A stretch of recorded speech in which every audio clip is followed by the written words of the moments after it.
ঐক্যমত্য কমিশন এবং সরকার একই অঙ্গ হিসেবে প্রতীয়মান হয়। উক্ত পত্রে জুলাই সনদ 2025-এ সংবিধান সংস্কার সংক্রান্ত বিষয়গুলোকে দুইটি বিকল্প পদ্ধতিতে বাস্তবায়নের এবং আইনগত ভিত্তি প্রদানের জন্য সরকারের কাছে পেশ করা হয়েছে। চিঠিতে বলা হয়েছে, জুলাই জাতীয় সনদ 2025-এ সন্নিবেশিত সংবিধান সংশোধন সংক্রান্ত বিষয়গুলো কার্যকর করার উদ্দেশ্যে সরকার জুলাই সনদ সংবিধান সংস্কার বাস্তবায়ন আদেশ 2025 শিরোনামে একটি আদেশ জারি করবে। এরূপ প্রস্তাবিত আদেশের একটি খসড়া সংযুক্তি 2-এ, সংযুক্তি 3-এ সংযোজিত করা হয়েছে। সরকার এরকম আদেশ জারি করার এখতিয়ার নাই।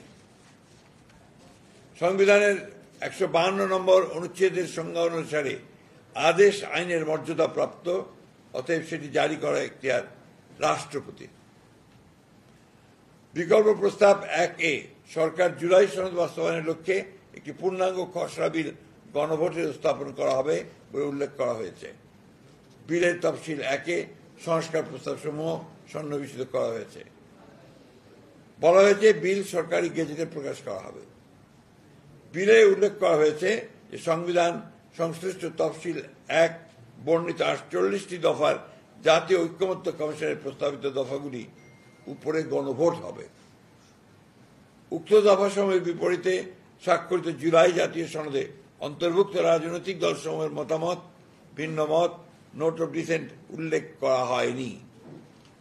অর্থাৎ ঐক্যমত্য কমিশনের প্রস্তাব এবং সুপারিশ একপেশে ও জবরদস্তিমূলক জাতির উপর চাপিয়ে দেওয়ার চেষ্টা করা হয়েছে।